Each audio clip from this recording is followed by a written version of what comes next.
Welcome to Hindi பாலிக்ளாட்ஸ்.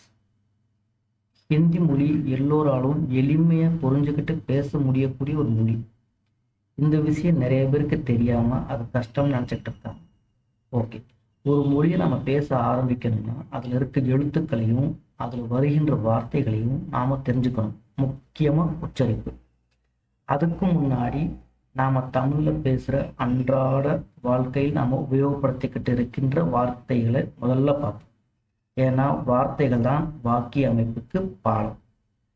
சரி, அதன்படி நாம் இன்னைக்கு பார்க்க போகிற வார்த்தை என்ன, அதை நாம் எப்படி உபயோகப்படுத்திக்கிட்டு இருக்கோம்னு பார்ப்போமா?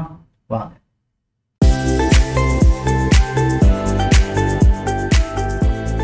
எஸ், நான் ஏற்கனவே சொன்ன மாதிரி நம்ம ஏகப்பட்ட ஹிந்தி வார்த்தைகளை உபயோகப்படுத்திக்கிட்டு இருக்கோம். அதன்படி நான் 5லேருந்து 10 வார்த்தைகளை அடுத்தடுத்த வீடியோவில் போடுறேன். இப்போ நாம் இன்னைக்கு பார்க்க போகிற வார்த்தைகள் என்ன, இதோ உங்கள் ஸ்க்ரீனில்.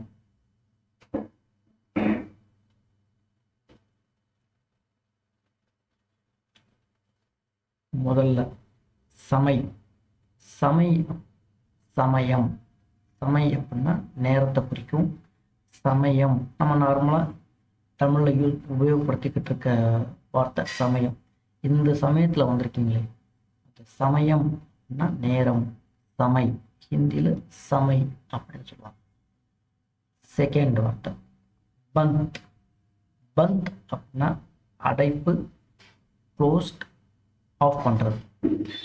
நாளைக்கு உங்கள் ஊரில் பந்தா, பந்த் கடை அடைப்பாங்கள, கடை அடைப்புக்கு பந்த் அப்படின்னு யூஸ் பண்ணுவாங்க, கேள்விப்பட்டிருப்பீங்க. இல்லை மொபைல் ஆஃப் பண்ணு, சிஸ்டத்தை ஆஃப் பண்ணு, கடையை மூடு அப்படிங்கிறதுக்கு இந்த பந்த்ங்கிற வார்த்தையை யூஸ் பண்ணுவாங்க. பந்த் அப்படின்னா அடைப்பு, க்ளோஸ்ட் இல்லை ஆஃப். தேர்ட் ஒன் ஜிகர் தண்டா. ஜிகர் அப்படின்னா இதயம், தண்டானா குளுமை, குளிர்ச்சி. ஜிகர் தண்டா குடிக்கும்போது நமக்கு உள்ளுக்குள்ள குளிர்ச்சியாக இருக்குல்ல, அதை ஞாபகப்படுத்துறதுக்காக அதை வச்சுருக்கேன். ஜிகர் தண்டா.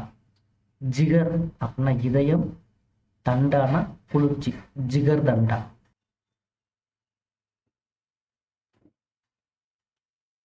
Okay, fourth one Raksha Bandhan. ரக்ஷா பந்தன்னா பாதுகாப்பான உறவுமுறை. கேள்விப்பட்டிருக்கீங்க.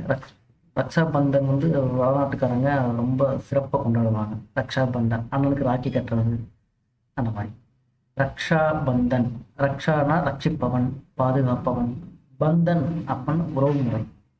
பந்தன் பேங்க் கேள்விப்பட்டிருப்பீங்க. ரக்ஷா பந்தன் அப்படின்னா பாதுகாப்பான உறவுமுறை. ஃபிஃப்த் ஒன் திதி. திதி அப்படின்னா நாள்.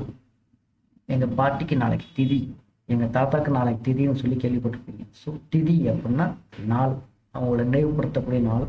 நார்மலாக நாள் அப்படின்னாலே திதி. Sixth one Aditi. அதிதி அப்படின்னா விருந்தினர். அதிதி அப்படின்னா விருந்தினர். நம்ம கவர்மெண்ட் கூட அப்பப்போ விளம்பரப்படுத்துவாங்க, அதிதி தேவோ பவ. அதிதி தேவோ பவ அப்படின்னா விருந்தினரை உபசரிங்க, அதாவது வெளிநாட்டுக்காரங்களை வந்து உபசரிங்க அப்படிங்கிற மீனிங்கில் அதிதி தேவோ பவ அப்படிம்பாங்க. அதிதி அப்படின்னா விருந்தினர் அப்படின்னு அர்த்தம். ஓகே, தேங்க்யூ ஃபார் வாட்சிங்.